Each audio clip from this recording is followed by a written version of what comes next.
Bearded Bros podcast on the Titan Sports Network. Two bearded dudes sitting in a pod, talking sports, never really bored. From football to basketball, they dive deep, laughing and debating, making us keep. They share their thoughts, no matter how wild, in a room filled with beard and pride. The refs might not understand, but they know what's right, no need to explain. The Bearded Bros, they're the best podcast fun with no rest. Sports talk with a side of jest, laugh and learn as they say.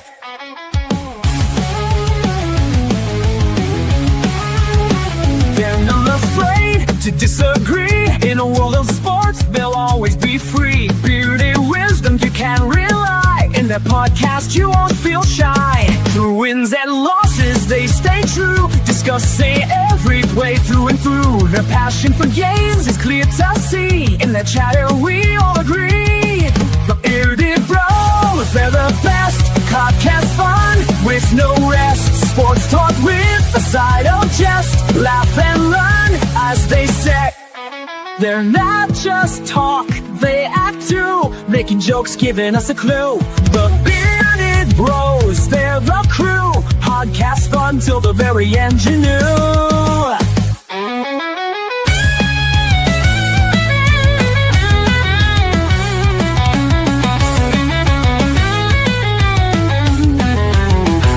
Bearded Bros, they're the crew, podcast fun till the very end, you knew.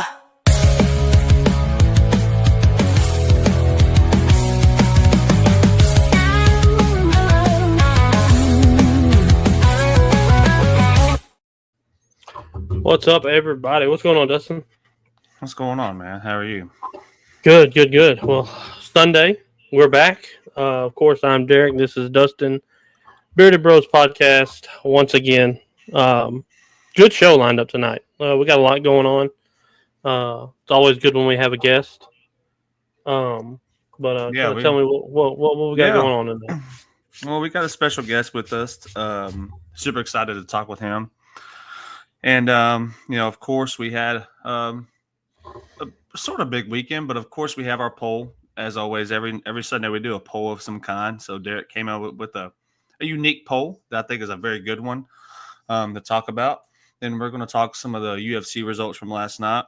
A bunch of stuff going on in the NBA. I guess you could say the free agency world. Doesn't officially kick off till tomorrow, but there's a lot going on. We'll talk about with that. And then, we'll see what else is going on. Maybe some WNBA action, baseball. And that's kind of what's going on right now in the world of sports. So let's run our sponsor for tonight, and then we'll get our guest in here. Comanche Tees is located in Longview, Texas. They are owned by Naomi Simmons. They specialize in making all kinds of custom apparel and hats for any occasion. You can scan the QR code on the screen to go to her Facebook, give her call at 903-985-9120, or even email her at comanchetees24@gmail.com. Think it's a game.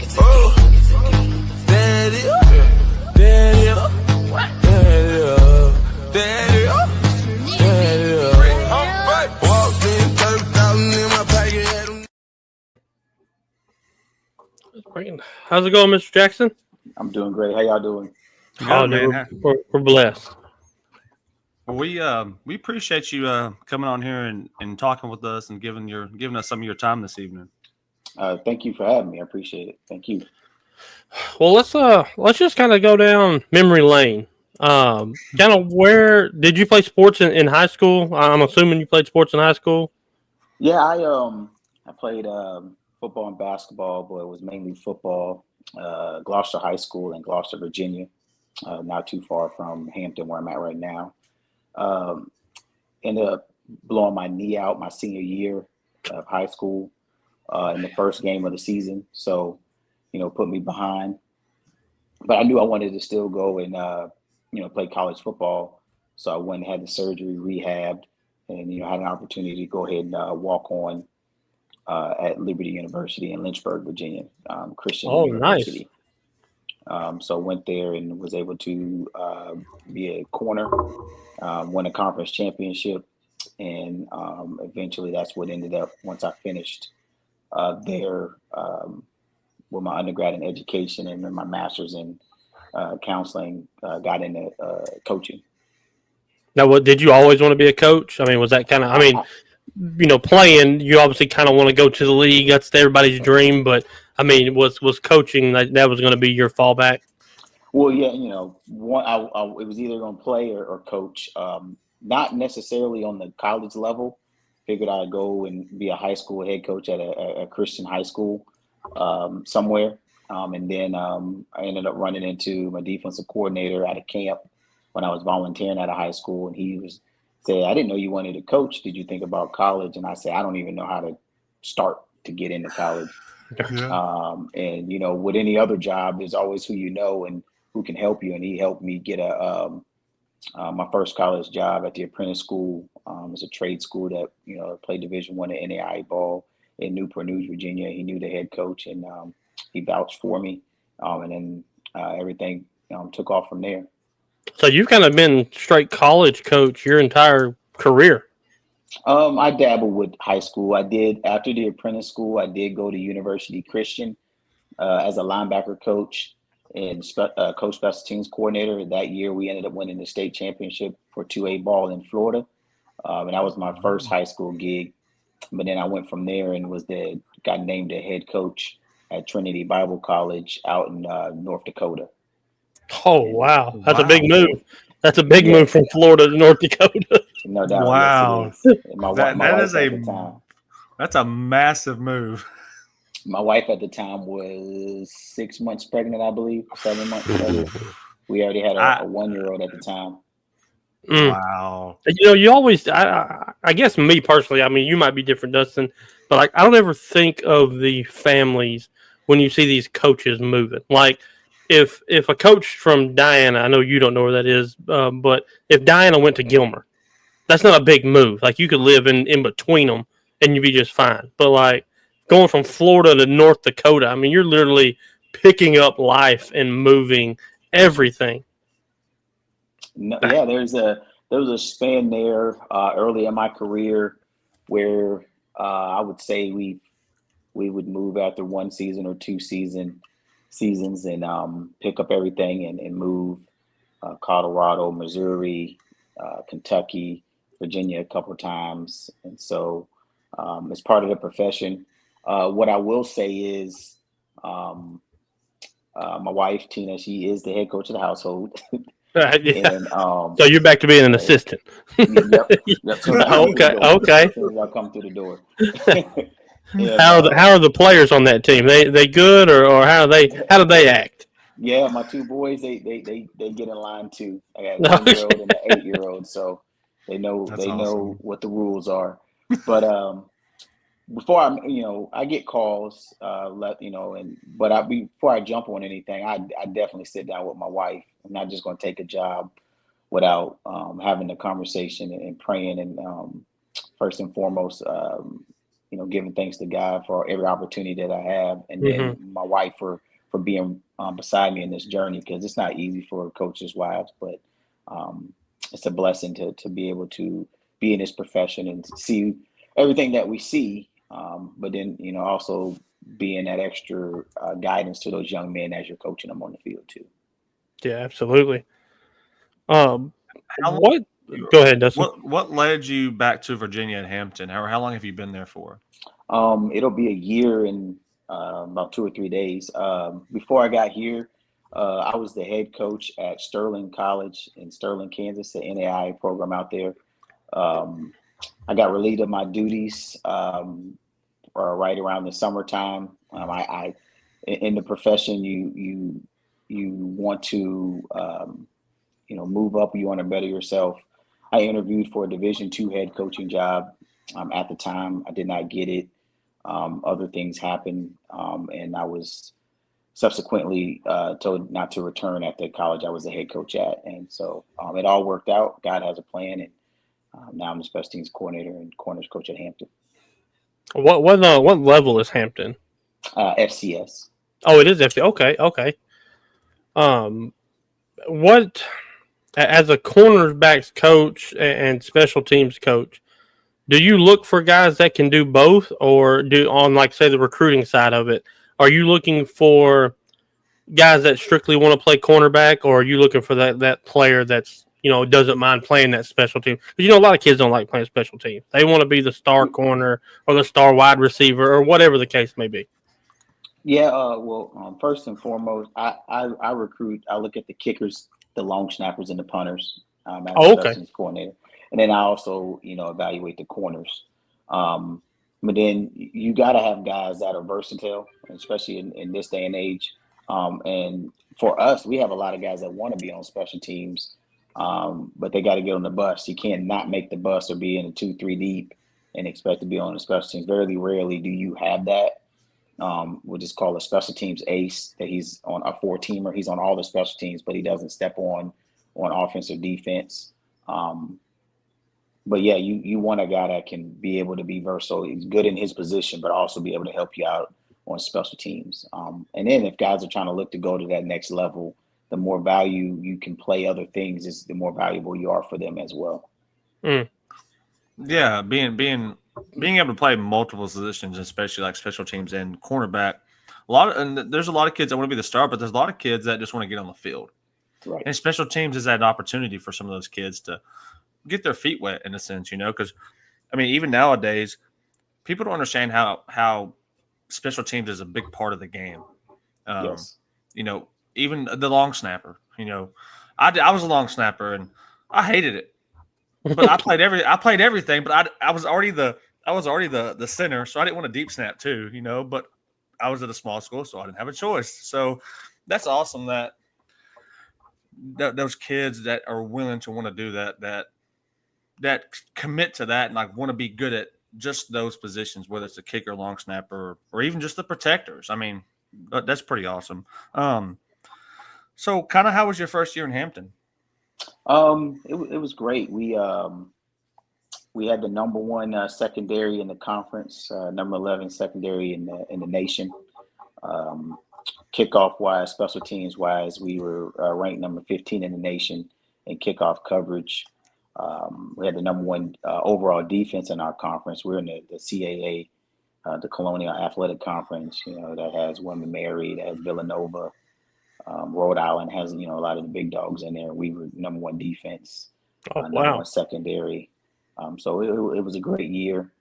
We finished up a game below 500. A lot of close games, a lot of games we lost in overtime. But just recruiting and building and camaraderie, I see this season getting us over the hump for sure. What kind of I want to say defense, but like what secondary wise, what do your guys like to run? Are y'all more zone, y'all more man, just kind of whatever the coordinator calls? No, we're a quarters team. Quarters. And so, but at the end of the day, when you're looking at the secondary, you got to look for guys that can change direction, has great ball skills. We don't want a lot of guys that just get a lot of PBUs. That's great, but getting turnovers change the game. So we're looking for guys that can run, because eventually, you're going to play man coverage. Eventually, you're going to be in some zones, so you got to be able to read quarterback's eyes and be able to play off of that. So, guys that are dynamic, I call it COD, is change of direction and understand the game, understand the coverages, to put yourself in position. I can call a play or get you on the field, but you got to be able to make the play and make it go. I wanted to ask, when you go from high school to college, doesn't matter if you're head coach, whatever, what's that transition like? Because the difference is the time as the time as the coach and the time as the player. As a college athlete, you're in it 24/7. As a high school athlete, you have time to get home, throttle down, do X, Y, and Z. Same thing as a high school and college coach. You have that little bit more time as a high school coach, but then the college coach, you got your film, you got your scouting report, you got your daily reminders, you got your individual film time. you're making sure you're not breaking down just one game. You're breaking down 6 or 7 games to make sure you have it down pat what what's in that offensive coordinator's mind or special teams coordinator's mind when it comes to that time or that situation in the game. What would you say an average day looks like for you hour wise? In season, say you'll get in. Well, I get in early. I'm just be honest. I get in early. I'll get in around 4 a.m. And then you'll get home around 8 or 9 p.m. That's a day, man. And that's for the whole season. For the most part, yeah. But you'll get sometimes Thursdays a little bit lighter. You'll probably be home around 6 on a Thursday because the game plan's in. Next day's walkthrough, and you're either getting on a bus or a plane or hotel for a home or away game. It starts to the heavier loads are earlier in the weeks, the lighter loads are once it goes through. But like I said, I get in that early just to make sure I have everything in place to get going. Special teams coordinator, you got to think about it. Special teams coordinator, you're not only just you're coaching everybody because you got to coach a tight end, you got to coach a linebacker, you got to coach a fullback, you got to coach a receiver. Because when you're doing special teams, it's everybody in on one to make that unit go. That's why we're called HU Special Forces, because when you look at special forces in the military, they got units from all over. I like that. I like that. Cool. Yeah, I like that analogy. Kind of take us down if you can. Like I said, I don't know exactly what all, but take us down like the recruiting side. I mean, are you on the road recruiting, or y'all more like local recruiting? How does y'all's recruiting work? Well, we're in an 8-hour radius. I have in-state, which is the Williamsburg area, right there where Busch Gardens is, William & Mary up in that area. I have the Williamsburg area, but out of state, I have Charlotte and then western part of North Carolina. So we got a really good footprint. We have guys and then our head coach is from Ohio. So this sign-in class, I want to say we brought in 6 high school young men from Ohio. But we try to get that footprint in that North Carolina, South Carolina, Virginia, Maryland, New Jersey area. Any Texas kids ever? I was just going to say, any Texas guys that way? We had a couple of young men from Houston. We had a tight end from Houston. Okay. But do y'all? You said that area, but do y'all ever go out of that area if there's like a certain player on your radar in high school, or is it kind of you just sometimes go down here and go to some of these bigger or just any school you have maybe a certain player you're looking at? Well, a lot of things comes from connection. So if you got a dad or a grandpa or uncle that played at Hampton, but they live in Kansas, that's still a connection that we can use to recruit a kid from there. But do we just get on the plane and go out to Kansas? No, we don't do that. But we can. Not saying that we can't, but we can when there's a serious connection or relationship there. I think we again. I don't know how many people we've had, how many young kids we've had on here, but and listening to you say, kind of the 8-hour radius that y'all have. A lot of the kids that we've had on, besides 2 of them, we had a young man from Houston that went to Wyoming, and we had a young lady from California that's going to North Carolina to play lacrosse. But everybody else is within that 4 to 8 hour range because they wanted to be close to home. They wanted to be close where the family could come, where if they did get homesick, they could shoot to the house on a weekend or something like that. And so I think that's awesome that y'all recruit so heavily, so close to home and I don't necessarily know if it's for that reason, but for me, that would have been a big deal. I had a few scholarships go to Kansas and play. That was about 14 hours from us. I'm a homebody. I'm not going to Kansas, to go play, even though I would have loved to. I'm a homebody. I need to be close to home. So do you think that helps y'all in the recruiting, getting those local kids? Y'all have more local kids than you have kids from, 2 states away? Yeah, it's huge because families can come and watch the young men play. They can, go home if we have a little break in between, or families can just make a day trip up. it makes a big deal when in retention, getting seats in the stands. From if you're in North Carolina and you have family that can come up and watch a game, that helps with tickets as well. It's a big part of it for sure.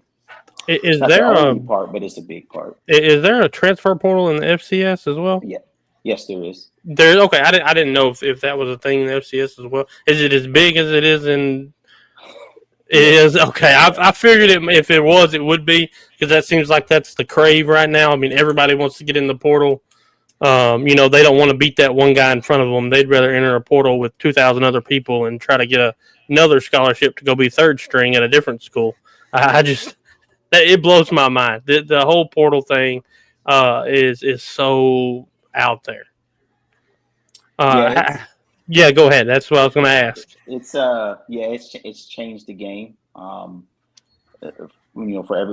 both sides, football, for the coaches and the players.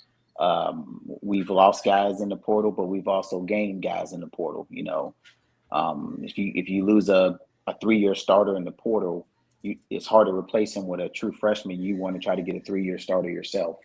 Mm-hmm. You want to be able to match it back up again. But yeah, it does put a little wrinkle in everything, but it's the new normal now. You got to get used to it. One thing that we do, we're going to be 75% high school and then another 25% junior college portal guys. But we your foundation has to be those high school guys that's going to build the program up for you. And that's what our head coach believes in, and that's how we go about it.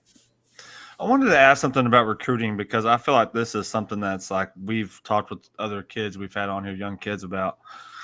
What is the connection with Twitter and X and recruiting? It's out there. Like, a lot of people say they got recruited from going on Twitter, like getting that connection. What is the deal with that? Like, I see it all the time.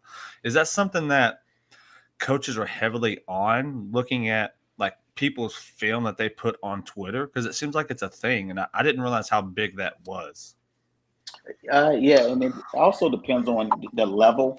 You start to get up to FCS, FBS, they might have 2, 3, 4, 5 different men and women that can evaluate the film and get it in there for the coaches. But Twitter is the starting block. What do they have? What are they saying? What are they putting out there? Is it somebody that can be a part of our program, or are they going to be a hassle or a headache?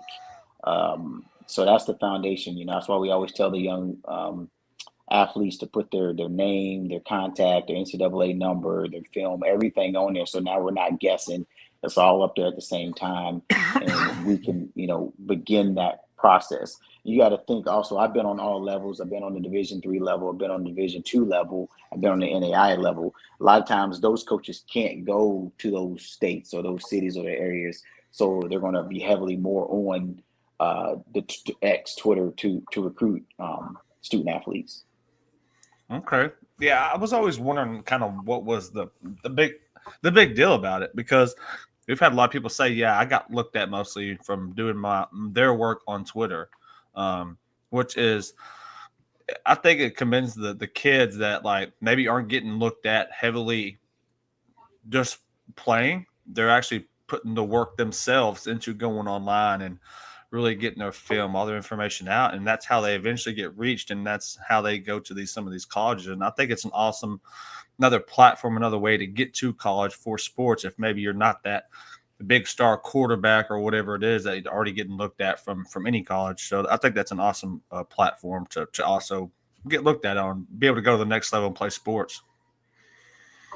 So I heard this question. It's been a while since I've heard this question, but and I've never really thought about asking. I think we only had one coach on here, so I didn't get to ask him. I completely forgot. But what is more important to you as a coach, technique or attitude? Ooh, it's a great question. And I'm gonna tell you, I heard this a little kid. It was like 8 years. Basketball head coach this question in a post game interview, and I said, "That's a phenomenal question. That's a great question, and so that's why I wanted to bring it to you to kind of see what your answer was to that. I would have to say, I always tell the guys that there's one thing that you can control, and that's your effort and your attitude. I can't control that. Nobody else is going to be able to control that. Your effort and your attitude, and therefore, when you control your effort and your attitude, everything else will take care of itself. Mm. So I would say the effort and the attitude, because if they have the effort and the attitude, the technique will come. That's my approach to that. So I mean, I agree. I think you can. I can sit here and say I've got years of coaching experience, but I don't. I mean, I've taught my daughter for 4 years in basketball. That's my coaching experience. But I'm kind of just like you. I'd rather have somebody that has the attitude that we can teach to play basketball, rather than somebody that plays basketball but just has a horrible attitude. They're not a good teammate. They're all about themselves. So yeah, I mean, I agree with you 100% on that side of it. So Hampton's in your hometown state, is that correct? Correct. Is this? Now I can't remember what the other coaching job. Is this your first head coach in your state, or not head coach, but coaching job, or did I miss something earlier? No, the first one was the apprentice school in Newport News, Virginia. It's a trade college in Newport News, Virginia. Okay. And then I also after that, I coached at Liberty for 2.5 seasons. That's right. Where you went. We had a kid on from Liberty. We had it. Yes, we did. When were you at Liberty? 2017 and 19. Oh, yeah. I'm sorry, 18 and 19. He might have been there. Jalen Jimerson? No, I did watch the show. He got there after me, but I know who you're talking about. Yeah. Oh, okay. Yeah. He's from right up the road from both of us, so that was cool to have him on as well. So I'm gonna ask the question, and I hope I don't get you in trouble with this. The phone rings for a head coaching job of your choice. Where do you want to be at? Whereas, that's not. I was always told as a young coach, what are your dreams and aspirations, and you need to be specific and not vague, just to cover your bases. The phone rings for me to be a head coach. It'd be Liberty University. I like that alma mater and coach there. There hasn't been an alma mater back there to alumni to be the head coach. So I love that. I'm so glad you didn't pick a big, Virginia or Virginia Tech. Like you went back to the alma mater. And I love, me and Dustin are big on, sticking with let's say basketball. Your loyalty. Where does your loyalty lie? That says a lot about your character. And for the fact that you would go back, that speaks very highly of your character, man. I think that's so awesome. Yeah, I'm super big on loyalty. I that's why I personally don't like the transfer portal. Not because of maybe necessarily the loyalty part of it, but like when you as an athlete or whatever the case may be, when you sign that letter to play there, and let's say it doesn't go the way it was supposed to, maybe year one, and you just want to jump ship, I don't like that personally.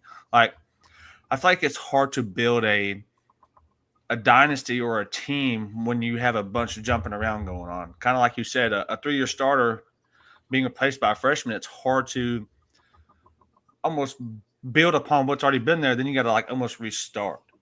And it's like, I feel like, and I know you only have, I say 4 years, but now you can go 2 years JUCO. It doesn't count against. So you could play up to 6 years of college, and that's not even redshirting. And we all know the redshirt, you can be sick for 6 games and you can redshirt, whatever it means. So like you can play a lot of years of college. And so that's why I am really big on loyalty is like, and I'm the same way with my teams. Like, even though they've been bad for all these years, I always stick with them because I don't know. I like seeing the process of building something. That's kind of why I'm glad we asked you about the whole portal stuff, because I feel like it's such a hard thing to deal with as a coach, especially when you get these players in. You brought them in, doesn't go the way that maybe they thought it would in a year or two, and they bounce, and then you're having to restart over again. I feel like it's such hard as a head coach or even just any kind of coach to build your group of kids when you have to always restart more often than you used to. No, it's tough. I will say it goes to how I see it, and it goes back to relationships. If you go all the way back before all this happened, it's relationships. And I still think if a young man truly sees that you believe in him, or young lady, whatever sport you're coaching, that you believe in them and you're going to be able to get them to that next level, I feel like you have a better chance of them sticking around than them just being another athlete on the team or another player. You're susceptible to, I'm not getting X, Y, and Z, then I'm leaving. Then you got guys that leave just to leave. But I think the foundation of it is being able to build that relationship with them, to have those uncomfortable conversations in the first place. Yeah. What I mean by that, just not jumping in the portal, having a conversation first before jumping in the portal. Right. What is your take on the NIL? I feel like the student athlete has done a lot to be able to put something in their pocket with ticket sales, and they're coming to watch that athlete. They're not coming because of the school. They know of the school, but they know that athlete that's out there doing X, Y, and Z on the field. The days of getting a full ride to supplement that are gone, or because there's a lot of other things to factor in to just getting your school paid for. A lot of guys are not going to be a professional athlete in their sport, and then they're stuck with. You'll be surprised, guys on full rides that still have bills, and so they got to be able to help themselves in the process. Do you think there needs to be some sort of, I'm not gonna say cap, but there's got to be some kind of structure, because like Sam Houston State in Texas isn't going to pull the guy that a Texas or a Texas A&M can pull because of the funds that they can throw at them. Do you think there needs to be I know they're trying I think it's like $20 million or something like that. They're trying something, but even then, Sam Houston States don't have $20 million laying around in alumni money. Right. Yeah, they're obviously I'm not the powers that be, but yeah, there needs to be something. Now, is it still, is group of four, group of five, or group of a power four school going to be in the playoffs every those schools being to have their opportunities, and then the lower level schools regardless of the money, it was, if you think about it, it was still that way when it was scholarship wise. If you look at it, before the money came in, there was still a gap. And now the money is there. It's a gap, but even bigger gap, but that gap is still going to be there either way you look at it. Yeah. I kind of related the NIL and the portal. I related it to like the baseball. Like you have the AAA, the AA, the single A, and that's what it's going to be. Like Alabama is going to see South Alabama has a stud cornerback, and they're going to offer him something that South Alabama can't match, and he's going to bump up to the big leagues. He's going to go from that AAA up to the big leagues, and now South Alabama has to reload from somebody lower than them or from a different school. And man, it's good for the kids. Like you said, I think we are well past the days of kids not being able to get their things. But on the same side, the kids have to be held accountable as well, not only for the NIL, but for the scholarships that they take, that maybe they took the last one from this school and that kid had to go somewhere else who wanted to go to Texas, and then he leaves after 1 year. I think there has to be a not a punishment, but you sign a 4-year deal. Yeah, it's just, if it's going to be like a business, I think it needs to be ran like a business. You sign a 4-year contract. Now, if the coach leaves, I firmly believe, okay, now you can go kind of scot-free. But if the coach is still there and you just didn't play like you thought you were, You don't get to just up and leave. Like you Right. signed that contract. Now, and the one thing I would say that they are just year to year.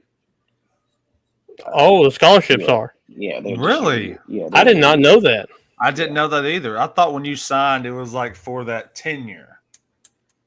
Oh, okay. So you like re-sign it every offseason or every summer or whatever, however you want to look at it. Now that makes a whole lot more sense then. So It does. I retract my statement. Does that? I mean that makes more sense for everybody. Yeah, I didn't know that either. I mean, yeah, I just when you look at it like from a baseball standpoint, it's kind of starting like AAA, AA, etc. So like, I get it. I don't know. I just want to see it turn like in the end game of. I mean, obviously it was year one. We all knew it was going to be chaos. But the one thing when it really blew my mind, like how bad it was getting, and me and Derek, we are an hour from the Independence Bowl, and we have made it a thing. We're going to start going every year. So our first year, this year, we were going. Supposed to be Marshall and Army. Well, Marshall head coach leaves, the entire team transfers, and we're like, so what do you do now? And we already had our tickets. We were like, Yeah. oh, we don't even know who we're going to go watch now. Yeah. Was that the game that got canceled? No. It ended up being Louisiana Tech stepped in because they're about an hour up the road. Would you say like from you being a coach, should they put more of a maybe don't open the portal until the season is over, so these teams have to play these games? Because it's not. Because like it's not fair to Marshall. Because like, what if Marshall could have went there and won that game, and they had a great year. They won their conference and everything, and then like they had the opportunity to go play a really good Army team, and then obviously the head coaching job, as we all know, they change every year. Someone's going to move. It happens. But my mindset was, what if we make it towards the end of the year, open that portal? That way you can't just jump and leave and not play your final game. Right. Yeah. I know there's two openings. That end of the season opening, and then another one in the springtime. I think that situation, when they found out that their head coach wasn't coming back, I'm not sure if it was completely open. If they just said, you know what, when it opens, I'm getting in, so I'm not playing. Mm-hmm. But yeah, it makes it a whole lot easier. It makes it better for the young men to wait. But it's the same situation of the young men that are opting out for the draft. Like, I'm not playing exactly. I'm getting ready for the draft. Yeah. That's perfect. Yeah, I wasn't even thinking about that like that. Wow, that's awesome. Well, is there anything that this is kind of a question we always ask towards the end, or I try to ask. What's something you would give advice to a young and up and coming, maybe a coach, someone that's trying to get into that avenue of going down that road? What was something that really pushed you to keep going, even like after your playing career didn't turn out the way it wanted to, and then you didn't give up? You had aspirations of, okay, I'm gonna go coach now. What's some advice you'd give for a young coach trying to get into the game? Continue to learn. There's not a job that's better. My first job, I made $11K. I just got married, made $11K. That was my first job, and I worked full time as a linebackers coach. Always learn new things. Go to the coaches convention. Shake hands. Talk to guys. Have genuine relationships with those coaches. That's big. And yeah, don't because you're gonna hit a wall. That's what happens to a lot of guys. They hit a wall, and then they're out. Next thing you know, they're not in the profession no more. But once you hit that wall, continue to push through it. Have a mentor. Be able to pick up the phone and call somebody to jot ideas off of different moves, different opportunities, and that's the route I went. I give all glory to God on the decision making. But then I also have mentors that he put in front of me to help me in situations. Like I said, I've been a head coach at 2 different colleges. I was the head coach, but I was definitely on the phone reaching out to other head coaches that I knew about different situations as well. Yeah, that's awesome advice. I love it. Well, so I've got one question. I guess being a football guy, you watch professional football, I'm assuming, correct? Who's your team? Commanders. The Washington Commanders. Ooh, So we're okay. huge Cowboy fans. So it does sting a little bit. My son was on the Cowboys for the NFL flag this year. Played well. Was cheering on the Cowboys when he was playing. You might as well just come on over then. You might as well just come on over and be a fan. Yeah, yeah. Come on to Jerry's World. It's Yeah, fantastic. yeah. Because hey, you never know what you're going to get over here. I mean, y'all are actually doing stuff the right way in Washington. So, I mean, you should see how the bottom dwellers are every now and then. But okay, well then that lets me know this football season there's going to be a couple messages you're going to get from me, and we're going to have to do a little bantering. Might have to have you back on one Sunday before they play. Oh, sounds good. All right. Well, man, is there anything we might have missed? Anything else you maybe you want to touch on or anything? No, man. Man, at the end of the day, I'm Darren Jackson and I coach football. But at the end of the day, I want to see these young men's lives change for the better. Football's not going to be there forever. So if I can help, whatever that is, for them to take that next step as a husband, as a father, as an employer, as a boss. At the end of the day, that's what I do it for, and I get to do it, with my family beside me, and be able to share the gospel as well, and see these young men thrive once they're done playing and get their degrees. That's awesome, That's man. awesome. Well, thank you so much for not only taking the time, but I mean, you got back to me pretty quick about it, and it's been our pleasure to have you on. Love to keep in touch with you, maybe see how you guys are doing during this season. And like I said, definitely love to have you back on before the Cowboys and Washington play, and see if we can break down a game with the actual coach and see what he saw. And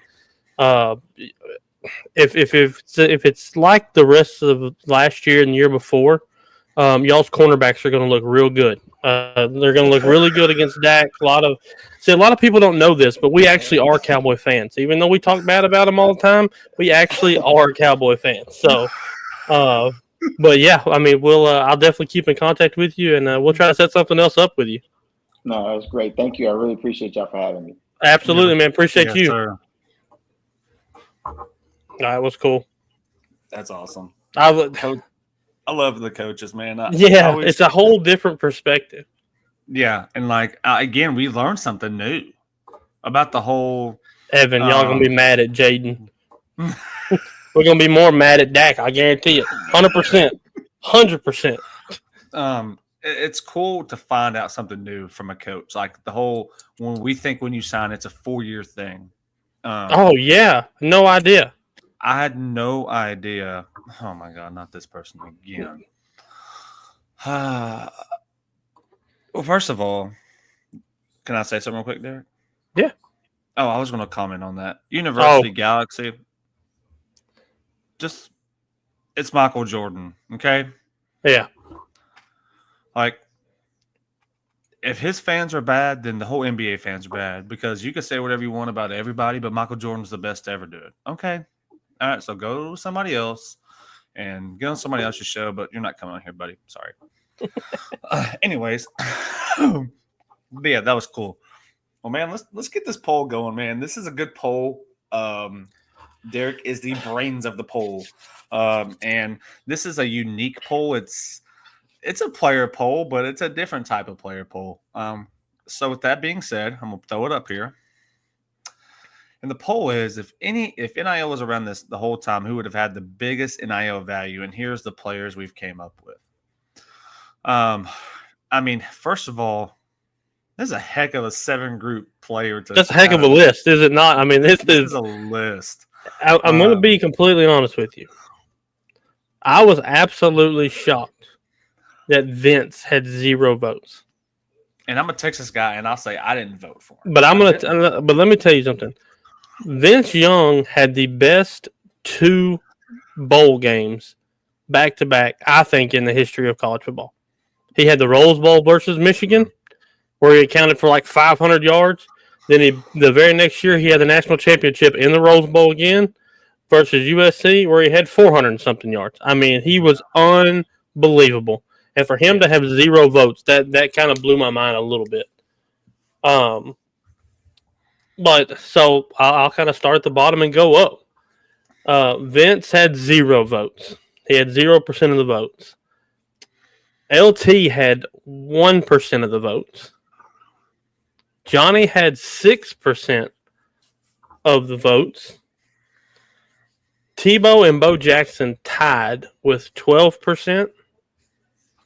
Reggie Bush had 18%. And a staggering 51% chose Jordan. And this is where I was on this poll. I don't know. Jordan wasn't even the best player on his team for 2 years. James Worthy was. Sam Perkins.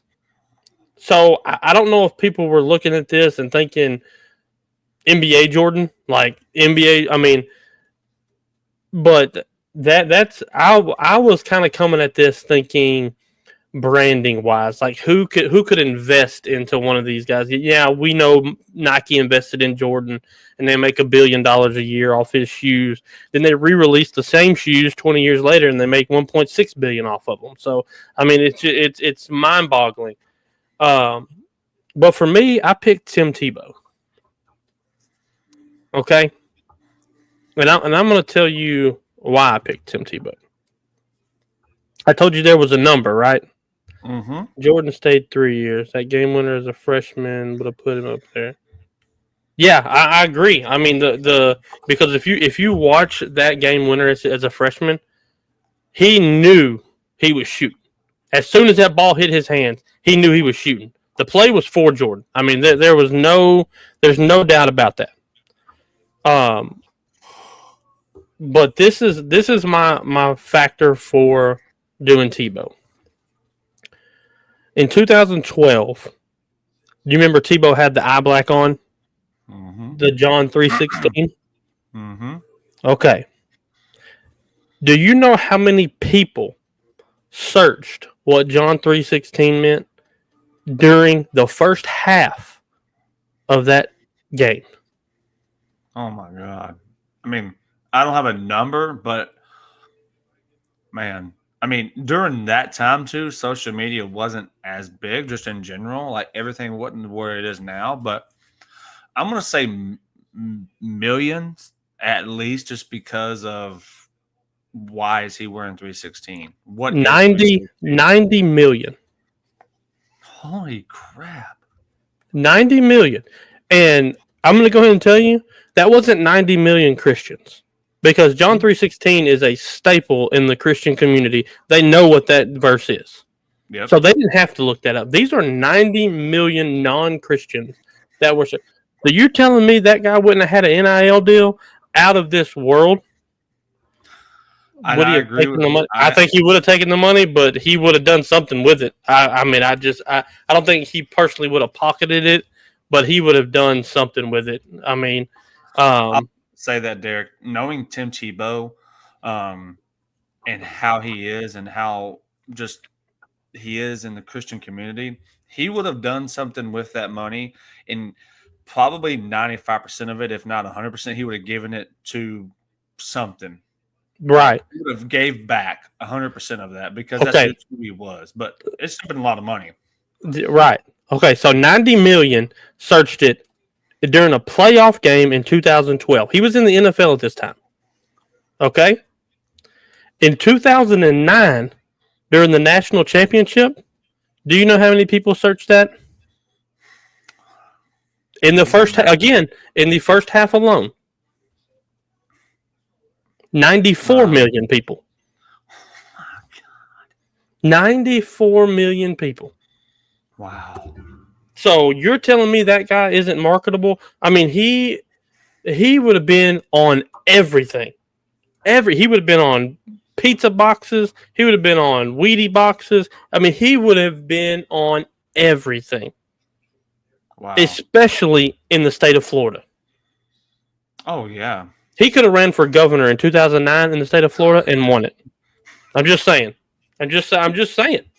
Yeah, those are Now, some crazy numbers. was Manziel's hype not Manziel's peak in college?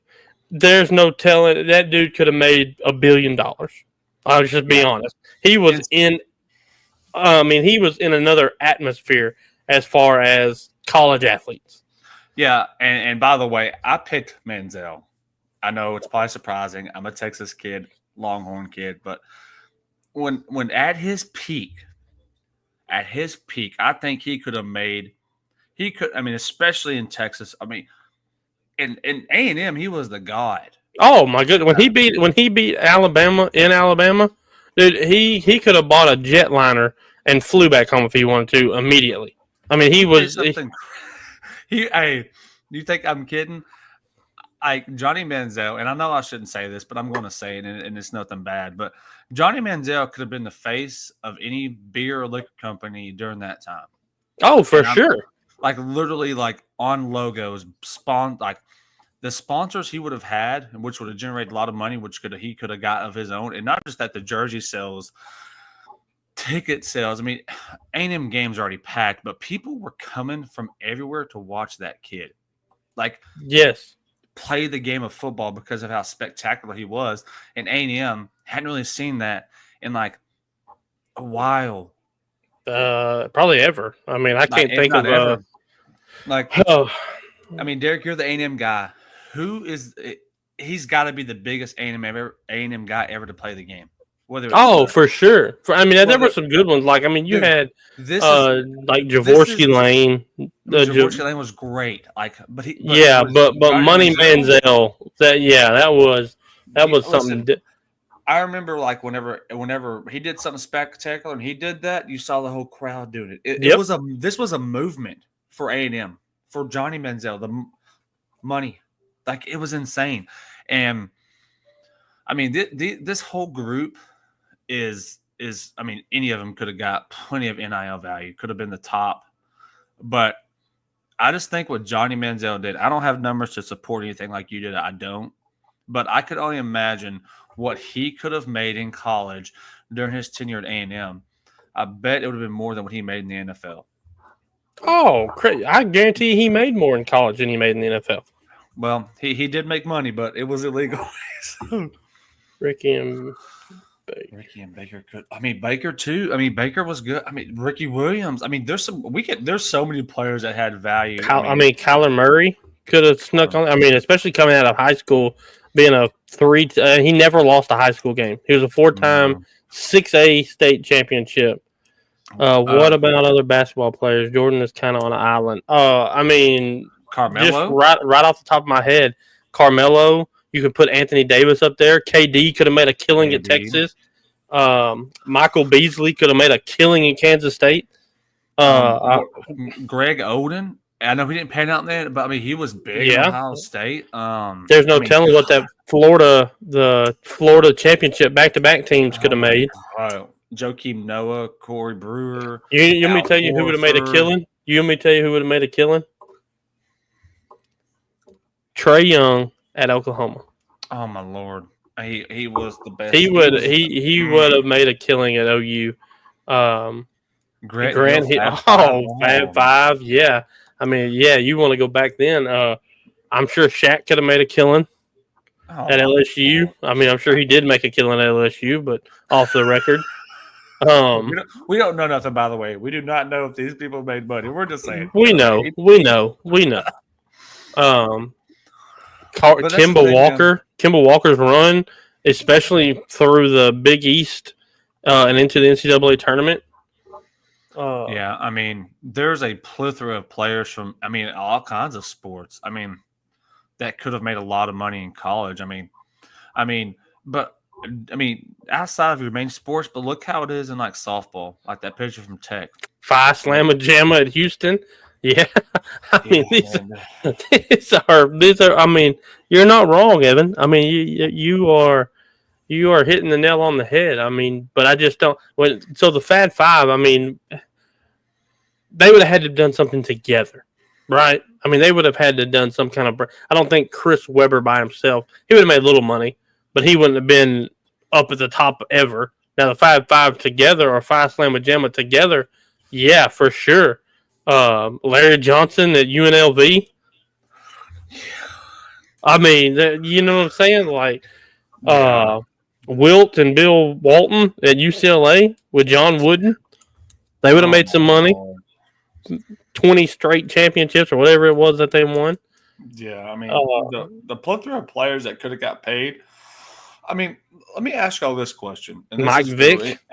Anybody watching? Oh, at Virginia Tech was. Yeah. What do y'all think took so long to get the NIL in place? Why now?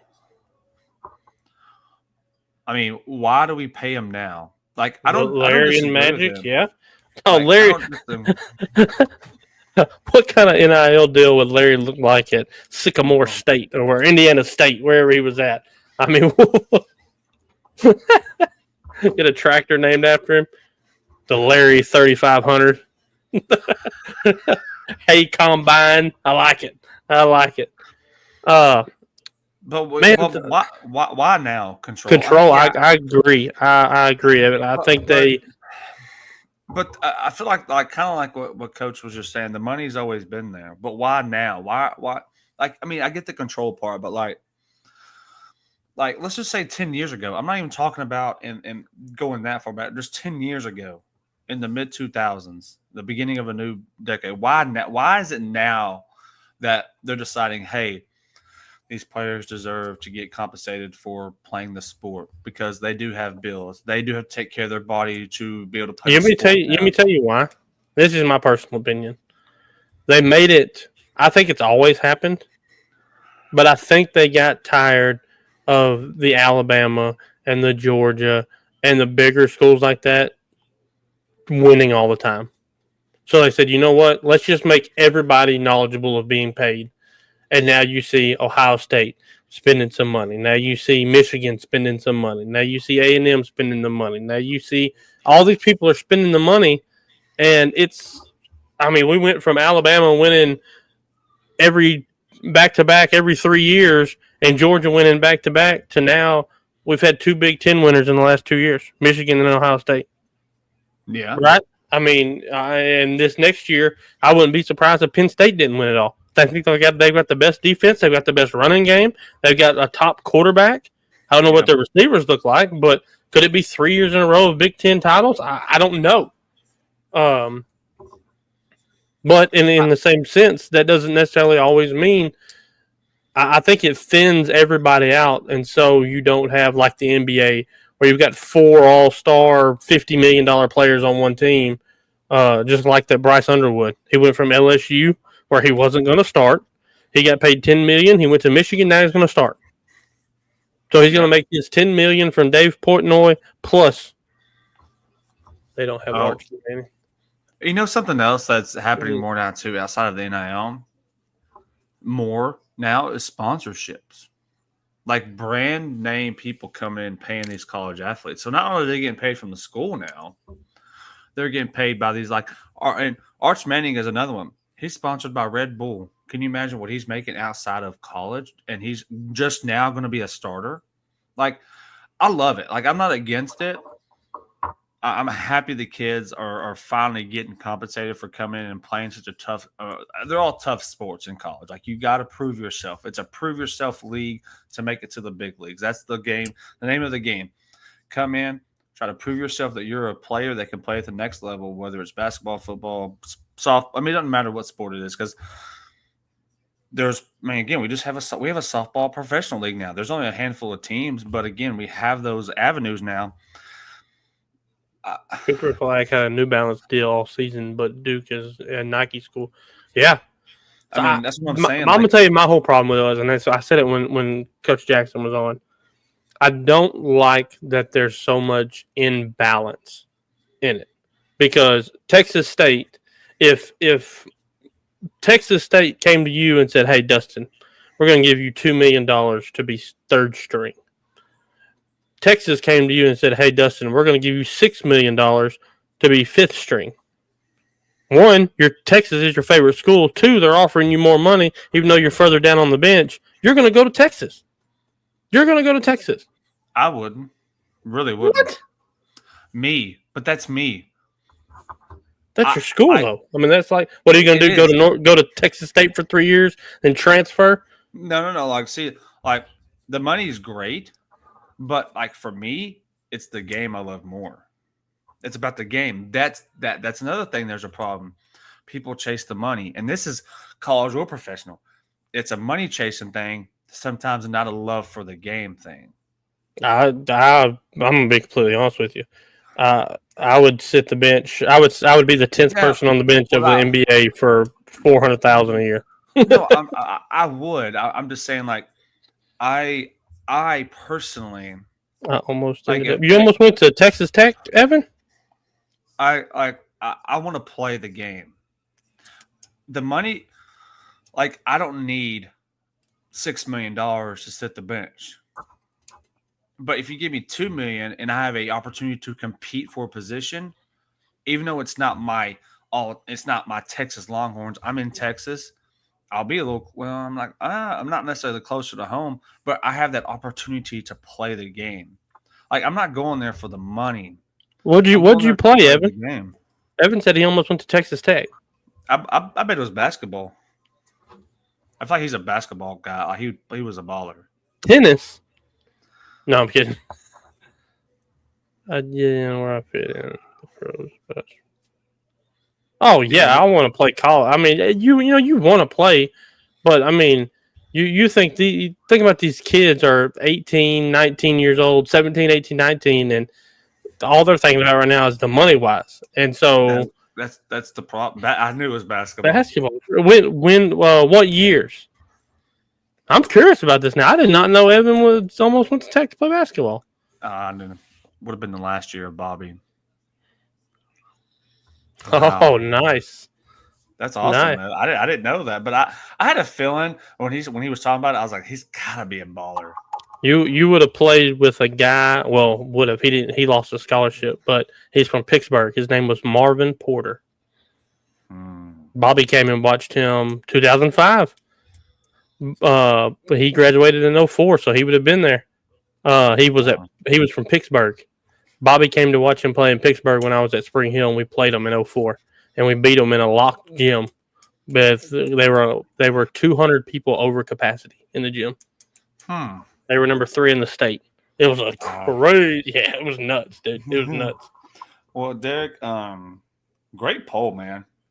Great conversation from this. I mean, because we can go on all night about this. I know we can. Oh, yeah. I mean, like I said, you can look at teams, like Evan said, the Fab Five. I mean, because I'm going to tell you, the team right now that could have made $1 billion as a team was the 01 Miami Hurricane. They would have had the largest NIL deal as a team. I mean, they had 20-something first rounders or something like that. 20. Yeah. I mean, so that team would have been They would have been. That'd have been crazy. NIL from the Florida Correctional Facility Constitution. They would have had state funds. That's what that team would have had. They'd have had some state funds. Yeah, for real. Well, Derek, moving on. Candace Parker Mymore would have got their bread too. Oh yeah, I mean, don't even get me started on Stewie. Stewie would have. She could have retired after she graduated from UConn. Financially, for sure. I mean, dude, she 4-time All-American, 4-time Finals MVP, 4-time Player of the Year. Don't think she'd have got paid? But yes, Candace Parker, Maya Moore, Caitlin Clark would have got paid. Paige Beckers would have got paid. Paige would have got paid. Reese would have got paid. Paige probably did get paid. I forgot she was there during the first NIL, so she probably got paid a little bit. Yeah, I'm sure she might did. All right, Derek. So moving on. Yo, real quick, shout out to the U.S. Men's Gold Cup soccer team, tied with Costa Rica 2-2 right now. Oh, yeah, I forgot that started. Costa Rica scored in the 71st minute to tie it up. They're in penalty kicks right now, so that sucks. All right, Derek, we're going to talk about some UFC, man. I don't know if you actually caught any of these last night. I didn't catch a single one. I did. It was great. great. There's only one part I didn't like about this whole thing. But I'm kind of break it down. So I said I watched all of them, but I did not watch the Price versus Smith. That's the only one I didn't watch, and it's because I was eating. So, but Smith did win. I'm not sure how he won. I did go back and look. But I caught this Dents and Hines one. So it's funny because it was heavyweight, right? But they're when you look at them, they're not. They don't look like it. No, it was heavyweight, but they were kind of exhausted from the jump. I'll say that. They were just throwing blows, and they were both bleeding. It was a good fight. Dents won, but it was just a back and forth punching battle. Not a lot of grappling, not a lot of wrestling game. It was just like they were trying so hard to knock each other down, or knock each other out. But they were so winded the whole fight. But Dens almost knocked him out. It was a pretty decent fight. It wasn't bad. And then he went to McKinney, and I cannot pronounce the other guy's name. There's a lot of these I will not be able to pronounce. Borsovich. That works for me. This was over in 55 seconds. Okay. McKinney. By the way, this was all these bottom ones were all the free ones you could watch. Didn't have to pay for it. But the McKinney dude just submitted him. It was crazy. It was a crazy submission because he had him in a headlock, and he was literally. He had him bent over in the headlock. The other guy's legs are just flapping in the air like this. He was trying to get out of it. He was literally suffocating pretty much. He tapped out. It was over in 55 seconds. It was over. McKinney won. Wasn't really a fight. It was almost a wrestling match in a sense, and that guy just couldn't get out. He was done for. And then Cortez and don't know how to say that one either, but it was a good fight. This was this was the only women's fight on the card. Cortez was ranked number 10 in this weight class, and the other one was rated number 8. Number 10 won. It was just a back and forth battle. It was a lot of ground game. It was kind of one of those where like punches were thrown and they get on the ground, they'd wrestle on the ground with each other for seemed like forever. And no one got knocked out. It pretty much went to a decision. And Cortez won. Yeah, Cortez pretty much. I'm not gonna say she dominated, but she did her work to win. In this Delgado and Amy, I don't even know how you say that one either. Delgado just dominated. It was a fight. It was a fight. I can't remember. I want to say he knocked him out, but dude, I'm gonna be lying. I'm not. If I'd lied to you, I was pretty wasted last night because it was exciting to watch the fights, and so I was drinking a lot. And I don't remember how he won, but it was a pretty good fight though. And Delgado beat him. Now this next fight was, to me, out of all the prelim fights, this was the best one. This Rodriguez guy and this Hermanson guy. It was so I'd seen a lot of highlights on this Rodriguez guy. They were showing him before they fought. This Rodriguez guy looks like he's about 50, but I don't think he is. But dude, he has so much power. And what I mean by power, he's one of those, like, he'll throw a punch. It looks like it barely lands. Dude, it was back and forth. It looked like Hermanson was going to win. And that Rodriguez guy just hit him with a right hook right on the chin. The dude is out. He didn't get up for like 10 minutes. Just out cold. That was a good fight. Out of the prelims, that was my favorite fight out of all of them. And then we get into the main card. And this is when it got good. Talbot and Lima. Talbot was one of the ones I was wanting to watch, so I was excited about this fight. Lima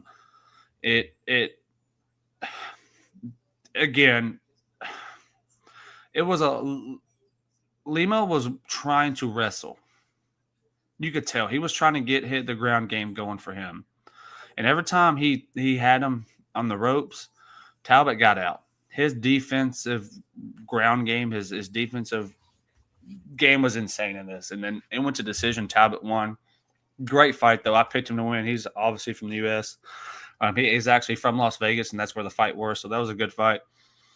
This next one, this Darush, and I'm dying even gonna try it. Man, this dude that won, he looks old, man. Looks like a school teacher. Like he teaches science in middle school. Man, that dude can fight. he controlled this fight from the jump. He was super aggressive. The other guy, it seems like he was always on his back foot. He couldn't really just get him where he wanted. It did go to decision, and Darush won. Great fight though. The best fight of the night was this Royval and Van. Best fight of the night. So originally it was supposed to be Royval, and I can't remember. Royval is the number 1 contender in that weight class. I can't remember what it is. And then Van is the number 12 contender in that. So a 1 and a 12, that's super rare to do. Van just fought 3 weeks ago. Again, you don't usually fight that back-to-back that close. When you talk about a slugfest, Derek, this was a slugfest. There was no grappling. There was no ground game, no wrestling, no nothing. It was straight boxing. They were both tearing each other up. They were both going back and forth. And in the third round, it was probably maybe 20, 15 seconds left. Van hit him with the jab and with the right and knocked him down. And it would have been a knockout, but the time ran out. Van wins. He just beat the number 1 contender in that weight class. Does that make him the number 1 contender now? I don't know how it works. So I think, and this kind of is going to go on to how the next fight works. So in my opinion, he should be the number 1 contender, and I think he gets that chance. So now we go to the main card where it is Patanya and Cara France. So that went as expected. Patanya subbed Cara France. Cara France couldn't get going. There's so much hype with him. He's a great fighter, but Patanya was just everywhere, man. Like, he was ground game fighting. He's like all around. So at the end of the match, Van comes on. Him and Patanya, who is the champion, I think that's the fight next. He's going to defend his belt against Van. I don't know how I feel about that. I like Van. Was another fight I wanted to watch. He's very quick. He has some power for a little guy. He's not very big, and he fights out of Houston. He's not from like the States, but that's where he fights out of, and that's where he trains, is in Houston. But that is more. That's the next fight, I think, in that division for the belt, and it will be a good one, really good one. And then here we go, Derek. This is the disappointing part of this whole thing. Topuria and Oliveira, the hype was there. I thought the Oliveira won. Oh no! Oh, Oliveira did not win. I put the W on the wrong one. Sorry. Oh, Topuria won. I put the W on the wrong one. My bad. I did that pretty quick. But yeah, Topuria won. Knocked him out in about 2.5 minutes in the first round. Topuria is now he's a 2-weight division champ now. The belt for this fight was, no one had it. So this was a title fight, but no one had the belt. Topuria is, man, I don't even know, dude. He is something else. He could go down as one of the greatest UFC pound per pound fighters, in my opinion. From the jump, he went after Oliveira. There was a point in the very short fight that it was. He already knocked him he already got him right on the eye. He was already bleeding.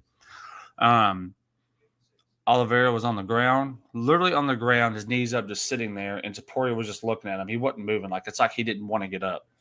As soon as he went up, I'm not kidding you. And Charles Oliveira's, this was his 46th fight. Now, he's been around for a while. He's been the champion. He was the contender for this belt, and the number, I think he was number 2 ranked. He just couldn't do nothing. Like, Topuria was all over him, knocks him out. Folded him. It was a fold. Like when you talk about folding a chair over, that's what it was like. And he gets down there and knocks him one time. He gets his hand and just bat, and it's over. I was disappointed because I wanted to see this fight go longer. I did not expect it to go 5 rounds at all. I knew Topuria would win, but it just showed me that I think Oliveira is about done, because now this is the guy to beat. in 2 divisions technically is Taporia. And this is when it got really good. So the fight's over. They're talking to Taporia. So there's bad blood between him and Paddy Pimblett. Paddy Pimblett's in one of the divisions that he has the belts in. And of course, Paddy's in the audience. They put the camera on him. They told him to come up. I was like, oh Lord, this is not going to be good. No, and Paddy's like he's from Scotland, so he's like Conor McGregor. He talks a lot. He's never been knocked out. He just beat Chandler. Michael Chandler was his last fight. He beat him, which was really I picked him to win, but it wasn't surprising. I thought he could have beat him. But I think we're gonna get a Paddy Pimblett and Taporia fight next. And that will, I think, based off of what I've seen from Paddy and Taporia, I think he has a shot to beat him. Now, Taporia is 17-0, never been beat in either division. I mean, like I said, he's fighting out of 2 divisions right now. And that will be an insane fight because the thing with Taporia is he has the power. He will knock you out. Charles Oliveira is one of the best to do it.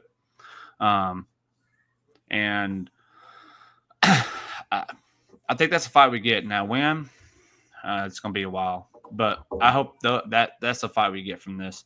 And then kind of coming up in the UFC, we have UFC 318.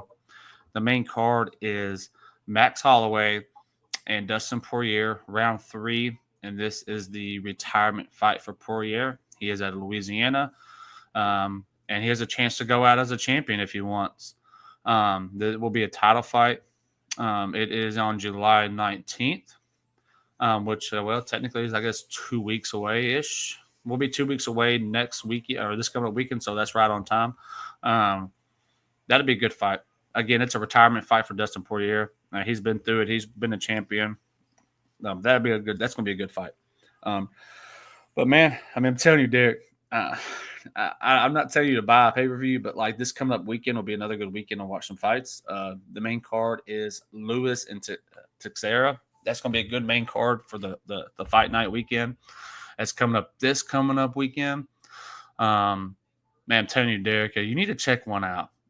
Like I say, the ones that the next 2 weekends, they're free. You don't have to pay for them. They're great fights. The fight night ones are really just like the ranked ones, up and coming, trying to work their way up to be a contender for a belt. Which these are too, but these are usually your top ranked fighting to get to the belt. But the other ones are kind of like not bottom level, but some of them are trying to make a name. Like this was Talbot and Van's like first time on the main card, if I'm correct. They're up and coming, but I mean that Van guy's something else, man. If him and Patana fight, that's gonna be a good one. But yeah, man, that's a good little recap from the UFC this weekend. I mean, it was a lot of fun. This is my first Saturday to watch a full set of fights in a long time, and it was a lot of. I mean, I watched the UFC 3. I want to say it was 15, but I didn't watch all the fights. I just watched the main ones. But yeah, man, it was great fights. And if you're like the fighting. If you're kind of like me, I don't like necessarily the boxing. I like the whole slew of you can box, you can jiu-jitsu, wrestle, grapple, the whole shebang. Man, this is I'm starting to get into it. I told you I wanted to get into UFC because I wanted to bring something else to the show. I'm going to keep watching it because I want to keep getting into it. Got some good women fights that are coming up soon. Those will be good. The women's are a lot of fun to watch too. Got a lot of great women that can fight in the UFC. Man, it's good, man. Need to. I'm gonna keep bugging you to check it out till you finally check a fight out. Or if not, man, go look them up on YouTube. They're all over YouTube. Like, man. I mean, yeah, they're great, man. They're great. All right. Well, let's see. About an hour and 20 in. Let's see. NBA. That's what we need to talk about. The NBA free agency stuff kind of kicking off. I have a list here. All right. Jabari Smith went ahead and signed a $122 million extension with the Rockets. He just did that 15 minutes ago. Yep. Well, we'll be doing it. That's it's just word of mouth. I think it starts tomorrow morning. Everything's just kind of Yes. kicking off. Yes. So you have him. Oklahoma City is attending to sign guard Jay Mitchell to a new contract, 3-year, $9 million. Again, Oklahoma City, I don't expect them to do too much because, they just want a championship. I think they stay pat with everybody. Right. Philadelphia, Eric Gordon, he declined his $3.4 million offer. He is exploring free agency, but he is not against coming back to the 76ers. It's still a possibility. So we'll see what happens with him. Bobby Portis. Yep. Bobby Portis signs a 3-year, $44 million contract to return to Milwaukee with a player option for 27 to 28. So, he's coming back to Milwaukee. James Harden, he just got – it's crazy. I'm not surprised because I thought he did have a pretty good year. He declined his $36.3 million option and intends to sign a 2-year, $81.5 million contract to return to the Clippers.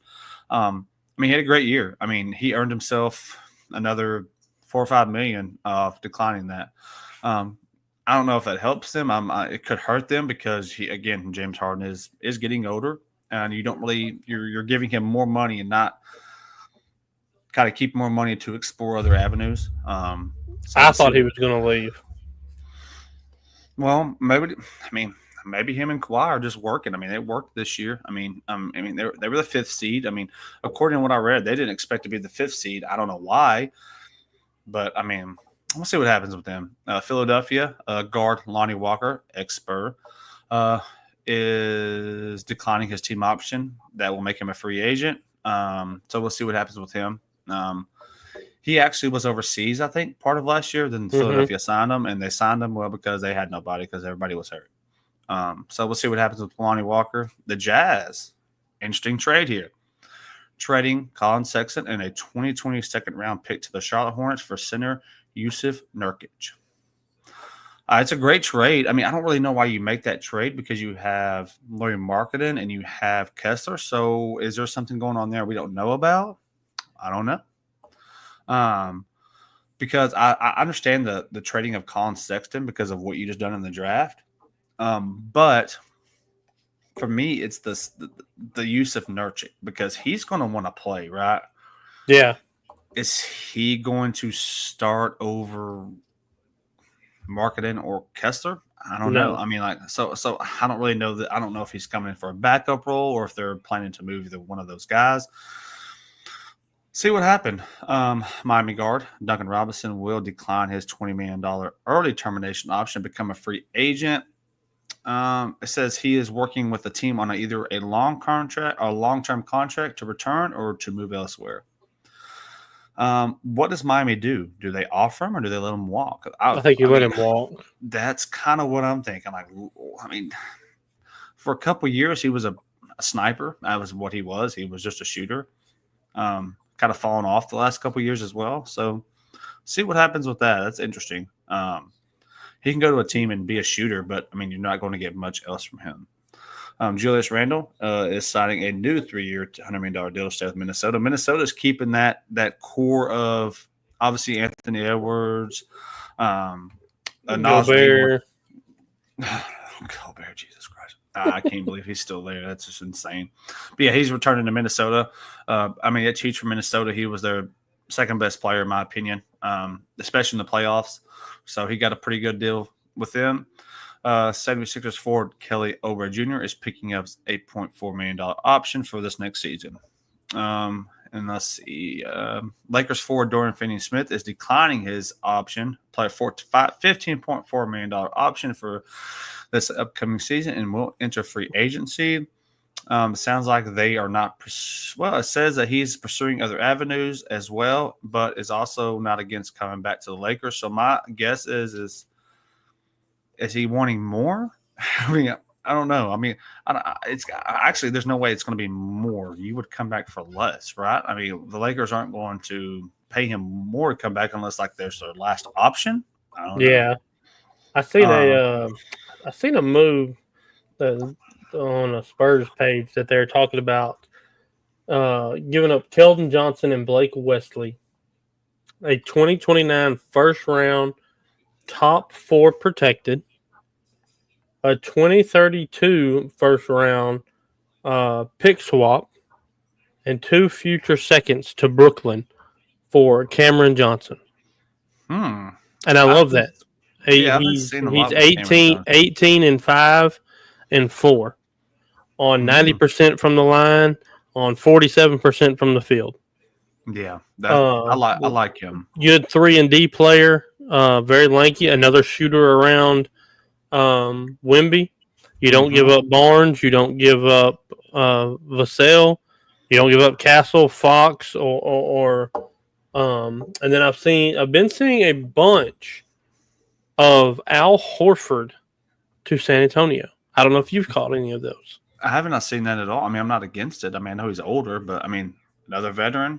Al Don't know what Horford. Chris Paul's doing. They don't know what Chris Paul's doing. Al Horford to San Antonio. I've seen Clint Capella to San Antonio. Man, I mean, some good options. Kevin Looney stepping in of 4-5. So I'm curious to see what they come up with. I hope they do it early, like tomorrow. Yeah. Man, one thing I kind of wanted to touch on. What in your opinion, who did the best in the draft? I mean,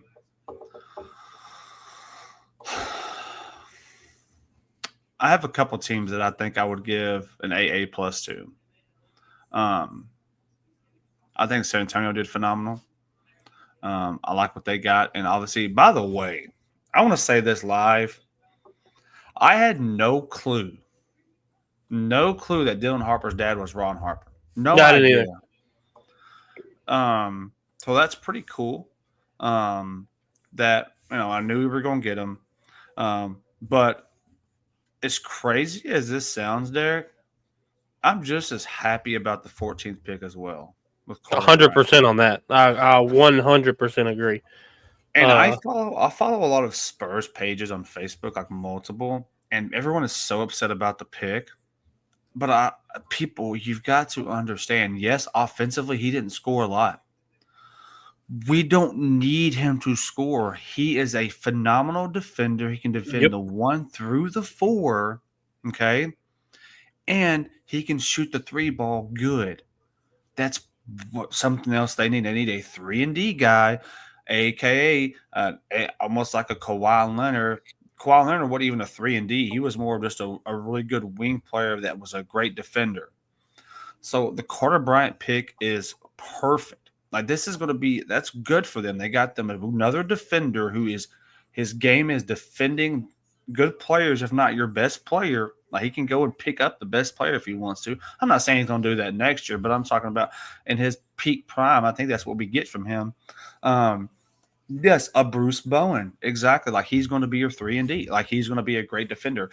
Everyone's all mad they didn't get a big. Like, when that 14th pick came around, there was no big to me that was exciting like that I felt comfortable picking, except at the time, I think, like, Queen had just got drafted, and I was okay with that. I think he went 12th, Yeah, he went 12th, and then what was the other big that Duke one from Duke?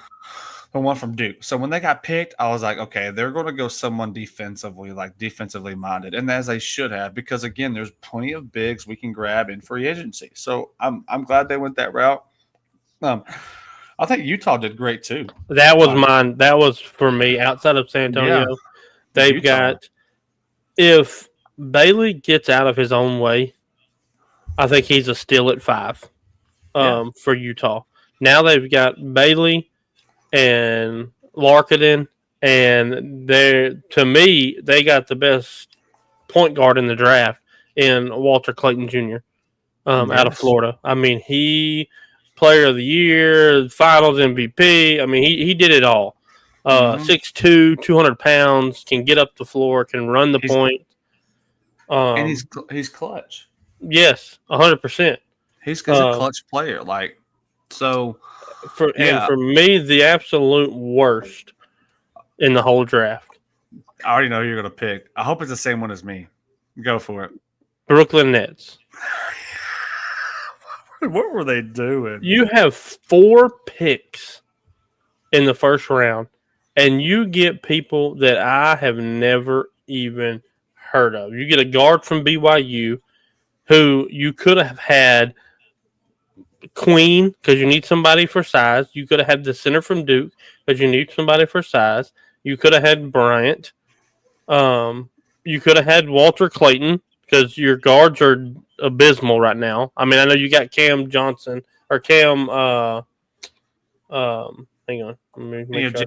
They have D'Angelo Russell. That's who the point. Well, he's offset. I mean, Cam Thomas, but that needs to be your shooting guard. He doesn't need to be your point guard.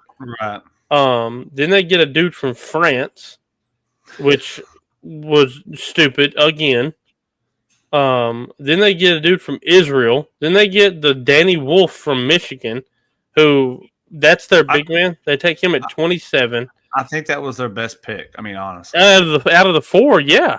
Yeah. But I mean, if that's what you're banking your season on, they're going to be picking first next year. You know who their GM is, don't you? I have no idea. Sean Marks, and that's why they did what they did. That's why, absolutely. Yeah. He's not the. Yeah, I'm surprised they didn't fire him. Yeah, after that draft. I think Washington getting Trey Johnson was huge. You trade away Poole, right? They traded away Poole to the Pelicans. Mm-hmm. And you go get his replacement. So that's huge. A couple of things, Derek, before I want to go through a couple more of these free agent things, and there's a big one on here. And it's not. I don't even really know what it has. I mean, it's not a free agent thing, but did you hear what's going on with Malik Beasley? No, the Pistons guard. Mm-mm. So, he was about 1 minute ago. Jonathan Kuminga has declined the Warriors' qualifying offer. He will be a free agent. We already knew that. There was no way they should have traded him. They'd never put him in a package to do nothing, and they're going to lose it. Yeah, that was dumb on their part. That's on the Warriors for not. He should have been traded in the Miami trade. Yeah, like that should have who they traded. Like Jonathan Kuminga, I knew he wasn't coming back. They weren't doing him right, and Jonathan Kuminga is a baller. Yep, he can play. But when they got Jimmy Butler, he went to the bench and didn't see the light of anything unless they were up by 30. And I'm not surprised by that. But Malik Beasley, for the Pistons, he was about to sign a new 3-year, $42 million contract to bring him back. But the United States District Attorney's Office investigating him on allegations of gambling related to NBA games and prop bets. Come on, dude. Like, you have plenty of money. Why are you betting on stuff? Like, you're literally now the new contract's on pause until after the investigation is done. Come on, dude. Like, get your stuff together. You're 28. You're making millions of dollars, and now you could potentially be sidelined for however long they decide to penalize you if this is true. Like, I get you had the money to bet. You've got more money than I'll ever see, but maybe do something with it besides betting. Okay? I don't know. LeBron James picks up his $52.6 million player option. No surprise there. Yeah, I thought he was going to opt out and re-sign, but then it says that he's supposed to be his last year. Let me tell you what I would do. I'm going to be honest with you. What would you do? This probably was because I don't like LeBron. If I was like Steph Curry or I was like Giannis or I was somebody big, I would say, you know what, this is going to be my last year too. So then it would take all of the eyes off of LeBron's last year and be like, oh, well, it's Steph's last year too. Or, oh, it's Giannis's last year too. And then be like, oh, well, you know what, I'm going to come back one more year. Just to do it. Depending on how the season goes, I could see him retiring. But it all depends on how the season goes. Thunder big man Jalen Williams signs a new 3-year, $24 million contract extension. Again, I don't expect Oklahoma City to let anybody go. They're going to keep everybody intact. They did trade Dillon Jones and a second-round pick to the Washington Wizards, and they're sending Kobe Jones to there, and then Kobe Jones will be waived by them. So I think that is more of a – I don't know. Is it a money thing? Like, I'm not sure why they traded him, and then they're cutting the other guy. Maybe they have some other things in mind. We'll see what happens with that. Garrett Temple is signing a 1-year, $3.6 million deal to return to Toronto.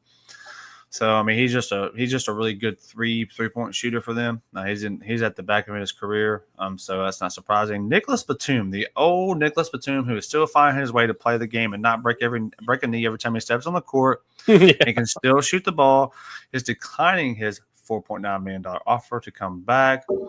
There's mutual interest in the NBA veteran and the Clippers to re-sign him.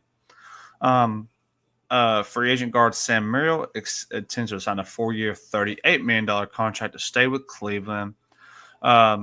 Restricted free agent Davion Mitchell intends to sign a 2-year, $24 million deal to return to Miami. I mean, Miami's got to keep what they can because they're terrible anyways. And then, obviously, Golden State have tendered a $7.9 million offer to Jonathan Kuminga, which we just found out he declined, so he will be a free agent. And then the Chicago Bulls are trading Lonzo Ball to Cleveland for Isaiah. And that was weird to me. I know why they did that. Okoro don't play. He ain't very good, but here's my thing. Like, I like Lonzo. Like, I don't mind it. Like, the Ball brothers, they don't bother me. But here's what I don't understand. Cleveland, why did they lose when they lost? I think mainly because of injuries, and they ran into a Pacers team that was hot. Like, they went to the finals for a reason. Mm-hmm. But you're getting a point guard in return who hasn't really played over the last 2 to 3 years because he's always injured. So I'm not really sure if that was a good trade. Now, if he comes back and has a good comeback year, you could say that he's had in a while. Maybe it pans out. But, I mean, I don't know. We'll see what happens with that. And then, obviously, Naz Reid signs his big contract, 5-year, $125 million contract to stay with the franchise. That sucks. That hurts my heart because I was hoping we had a chance to at least speak with him, and it doesn't happen. But kudos to Minnesota for not letting that happen. Well, and that's right. I mean, Minnesota wasn't letting him even sniff the free agency market because they knew the command that would come for him. And they didn't even want to have to get in that battle with anyone that had money. So I think Braun ends on 23, but there's still the temptation of playing with Bryce. That is from Evan. I mean, if they win it, he comes back. Oh, no question. Like, if they win it, there's no way he goes out like that. I mean, I don't know. He could go out as a champion. A lot of people like to go out as a champion. But I think if he has the opportunity – but here's the thing. All right, I want to ask this, and I'm just going to be real as I can. And I'm not a LeBron hater. I like LeBron. I don't have a problem with him.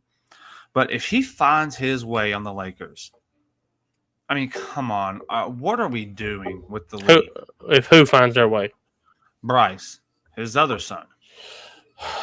Oh, I mean, that it's you. Colin Cowherd said it perfectly.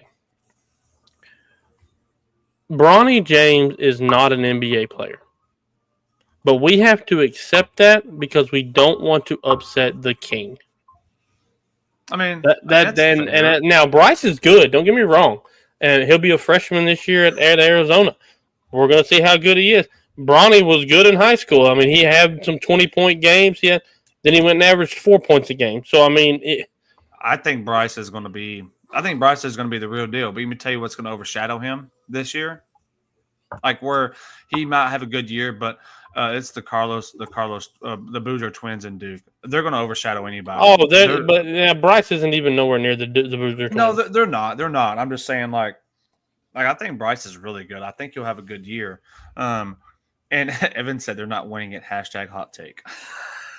Who's winning it, Evan? Yeah. Hey, right now, Evan, who you got winning next year? Derek, who you have winning next year? We're talking NBA, college basketball. Oh, NBA. No, NBA. He's talking about the Lakers aren't winning it. Oh, I thought he was talking free agency. Let's talk about it. Okay. After the free agency period, yeah, we could do it after free agency. Let's talk about it after free agency. Who's going to win? Okay, I like that. Yeah. So we'll see what happens. I think tomorrow, first day of free agency, kicks off. I want to say it's early too. I want to say it's at midnight. It kicks off at midnight. The day. I mean, you could wake up at 12:20 and have 50 people sign. Yeah, we'll see what happens at midnight. I think we'll have. I think we're going to have. I think it's going to be a good free agency, off-season free agency. I'm excited about it. We might have some breaking news tonight. Yeah. I hope I see a couple trades. if y'all had to pick something happening big tonight, if y'all had to pinpoint something happening tonight, that would be Giannis. mind-blowing. That's what's my thing. I think Giannis would be the mind-blowing thing here. I think they shut down all trades for Giannis. I think Giannis rides it out in Milwaukee. Yeah, I mean, he said he's want to stay, but here's my thing. He's being loyal, but the question is, are they going to be loyal to him? But this is why I think it's done. I think he wanted to go to Golden State. Is it off the table with him? With Kuminga going to be a free agent, I think it is, because that was the prize of the pick. Kuminga, a package around Kuminga was going to be what they had to offer, plus a bunch of picks, plus Moody. They were going to have to put Kuminga in that deal. Josh Frazier, Spurs with an A+ draft. Yeah, that's exactly what we thought as well. Yep. They hit exactly what they needed to. Now they just need to address free agency. Yeah. I would love to see Brook Lopez make his way to San Antonio. I told you. Brook Yeah, Lopez, I liked him. Or him or Al Horford. I would love to see one of them sign with the Spurs. Al Horford is more of a Spurs guy, I think. Yeah, I think. I mean, just for me, it just but yeah, as far as Giannis, I don't see anybody really. I mean, Miami doesn't have the players that equal a Giannis. Here's my thing: going to Miami, you're going to be in the same situation, just in a bigger, better city. That's all you're going to do. That's it.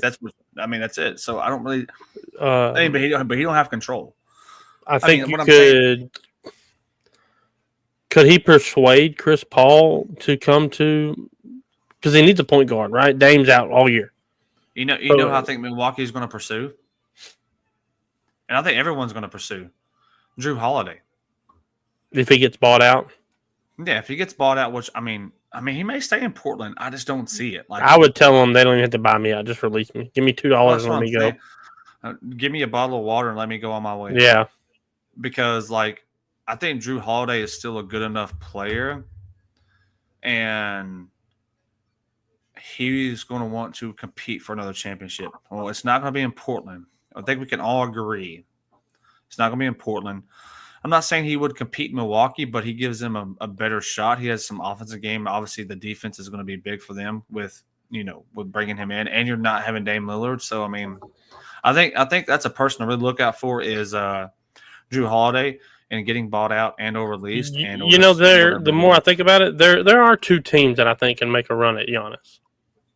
One of them, he's going to be in the same situation he's in now for this year. Going forward, I think he would be okay. And that's Boston. Boston could do a package around Jaylen Brown and some picks to go get Giannis to steady the course for 1 year until Tatum gets back. Now you've got Tatum. Maybe you'd either have to get rid of Pritchett or White. Probably White. So you'd have Pritchett running the point, Giannis, Tatum, and then you have to have a bunch of fillers. And I wouldn't be surprised if the Knicks didn't make a run for him. Evan said, "I'm looking at the Knicks, Mavs, Lakers, Rockets, and Orlando. They could be up to something in Denver. And Denver didn't have no picks this year, by the way, not one. And he said CP3 wants to be closer to home. I did see that. He could be back in Phoenix or either LA team. I mean, personally, I don't think he's going back to Phoenix. I think it's going to be it's going to be I think it's going to be the Clippers. Yeah, I think it's going to be the Clippers. I mean, maybe go play with LeBron. I mean, I don't know if that's something he wants to do. But I think it's one of the LA teams because I think this year, if he doesn't retire, upcoming year will be his last year. And Orlando's not getting Giannis.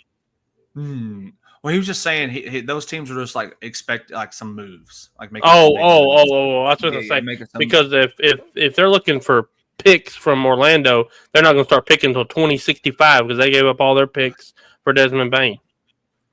Evan said, "I don't think Texas is out of the question." I mean, he could go to the Rock. I mean, I think he's going to stay on the West Coast, wherever CP3. If the San Antonio Spurs can't persuade him to stay one more year, because I mean, if we're being realistic, not biased here, I'm not going to say San Antonio's going to the championship. I mean, again, I'm not biased just because they're my team. I don't think they're going to win a chip next year. I just don't see it. I don't think they're ready yet. So I think he's really in championship mode championship team. He has to be. Yeah, he has to be. Exactly. I'd love to see him back. Let me tell you where I'd really like to see him. Where? For one year. 1 year, your last year in the league, go to New Orleans. Go back to New Orleans. Go home. Ooh, go home. Go home. Go Play home. with Zion. I mean, look what he did with Blake Griffin. Look what he did with DeAndre Jordan. Yeah. Go throw some lobs to Zion. Just see how it goes. You know what I mean? He said Mavs are possible too without Kyrie. Mavs is going to be an interesting one at the point guard position. Who are they going to bring in to kind of? I've seen D'Angelo Russell is a big name for them. No, I don't like that. I'd rather see Drew Holiday or CP3 there. Drew Holiday's again. I think he's another one the Mavericks can look at. I understand that. Kyrie will come back, but Drew Holiday is going to give you the defense, not the offense that Kyrie gives you, but he'll give you the defense. But you're going to expect, Anthony Davis to take on the offensive workload. Cooper Flagg will take on some of the offensive workload because they're going to give him. They're going to let him do his thing. I think. Yeah. Who else did Lakers have? Or not Lakers, Mavericks. Offensive wise. If Clay gets back to anywhere close to what he was. Clay could just give us 10, 15 a night. That'd kind of carry some more. Like Dallas is going to be looking for a point guard to come in and play the role until Kyrie comes back. Yeah. So we'll see what Dallas does. I saw Malcolm Brogdon. That's another one. Malcolm Brogdon's kind of on the market. What does he do? PJ Washington. That's who they have. I couldn't think of the other guy. PJ Washington is going to carry some of that load too. So, Derek, I know they're not your team anymore, but I actually like where Dallas is. Like with what they have is if they can stay healthy. It's all about that's the big thing. You're healthy. Like last year, they had at one point 9 players that could play. Like that's not very good. Yeah, because you have 5, so you have 4 bench players, and that's what you rely on. And I think that could have been a reason why some of these players were getting hurt. Outside of Davis, he was already. Davis has been kind of injury prone. Plus, they told him they needed to lose some games so they can get the number 1 pick. It's hard to give a lottery pick to a team that made the playoffs once they traded away their best player. Yeah, that's crazy. So we'll see what happens at midnight. I think somebody's gonna kick it off. I hope it's a good one or a decent one right off the bat. If Nico can stay away from the trades and they stay healthy. Nico be hunting, man. Yeah. I'm telling you, I was so worried he might trade that first pick for something crazy. But then I was like, he ain't that dumb. If he does something stupid, they were going to literally carry him out in a coffin in Dallas. Because it seemed like that was a possibility. So, Derek, let's, what we got coming up, man? I know. Well, so Wednesday night, we have a pretty cool guest on.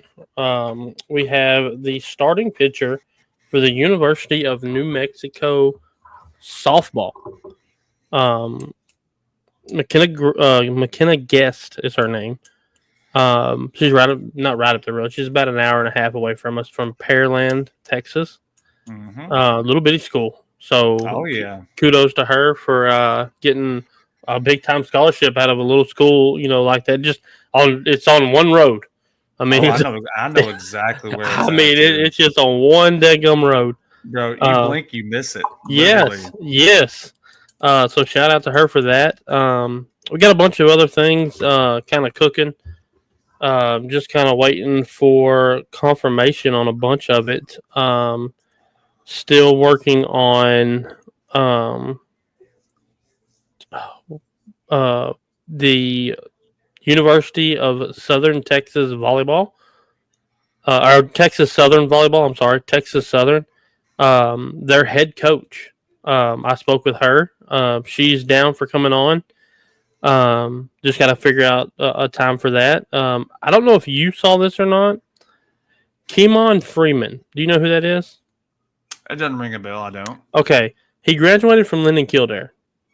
Okay. Probably 3-ish years ago, I think. He went to SMU and played football at SMU. Okay. He just now got hired by Linden Kildare to be a football and a track coach. So I reached out to him. He's interested in coming on. So I've got a bunch of stuff that I have out. I'm just trying to lock down days, and kind of figure out where we're at with all that. And then, like I told you earlier, I've got in touch with a guy who is looking to um, get me in touch with some players from the from Ole Miss, um, the Rebels.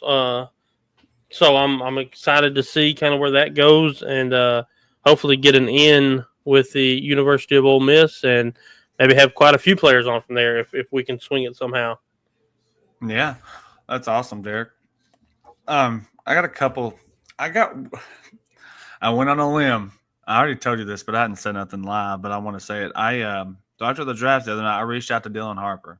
Haven't heard nothing. I had to shoot my shot. That's all you do, dude. I shoot 20 shots a day. But another one, Derek, I wanted to throw at you. I've been meaning to tell you this, and I couldn't find a way to get a hold of this person. But the Lindale Eagles have brought on Tyrone Swoop. Yep. I can't find. I've tried to search his profile. I can't find nothing on him. I want to see if we can find a connection out in Lindale to try to see if we can swing him on. I mean, played at Texas, played in the NFL for a little bit. Now he's back in Lindale playing. Going to be a coach. I think he's going to be the quarterback coach. Tight ends coach. Tight end coach. Yeah, I knew he was going to be that's all. So that's something I've been trying to work on. I can't find a way to get in contact with him on social media. So maybe that's something maybe you can dive deep into. You're a lot better at that than me. So let's see if we can figure out a way to get in contact with him and see if he'd be interested in coming on and giving us some time and interview with us. But other than that, man, of course, everybody, again, I know I'm pointing the wrong. Well, wait, that way. Nope. This way. Nope. One way. There's a way. Mine's this way. QR code. Please, if you're not following us on all of our socials, all of our listening platforms, please scan the QR code. Follow us on there at the Bearded Bros. Facebook would be at the Tired Sports Network. So scan that and follow us on all of our socials. And of course, tonight, as always, Recognized Game will be live around midnight. By the way, Derek, I'm going to be on the show with him tonight. I'm staying up. Oh, are you really? I am. Oh, okay. Evan said, "Hey, man, you want to come on?" I was like, "Yeah, let me do it. Let's do it." So I'm gonna go on the show with them tonight with him and Caleb, and just kind of talk about some stuff that they have planned. I'm excited about that. I've been saying I wanted to get on with them, so I am going to do that tonight. And talk about some other sports stuff's going on and some of their topics. So I'm excited about that. So again, don't forget to watch them. Monday is always the busiest day on Tired Sports Network. Yes, it is. You got the Mac Truck Show, and you got Crew Talk on tomorrow. Mac Show around 4-ish, somewhere in that ring, 4:30. And, of course, Crew Talk is on at 7:30. So don't forget to check those guys out tomorrow. Then, of course, Tuesday, sorry in advance, with Sean and Scott to break down all your baseball stuff because that's what they're really good at, and we act like we're good at. Yes. So be there for them Tuesday. And, of course, Wednesday, me and Derek will be back at 8 p.m. And then Thursday, Mr. William and Casey's schedule will be live at 7. Excited that Casey is back. He did his first show last Thursday, so we're excited to have him back doing his thing again, as always. And then, of course, Friday, our golf stream. I am fixed, by the way. So I should be maybe Friday. We got to figure that out. That's because it's July 4th. Yeah. Maybe Friday. Maybe Saturday. Depending on everyone's July 4th plans, we may push it to Saturday night instead. So we'll see how everything works out. So we appreciate everyone popping in, hanging out with us. As always, all the comments and interaction. We appreciate all the love and support from everybody. And until then, you will see the Bearded Bros back on Wednesday. I'm Dustin. This is Derek, and we'll see you then.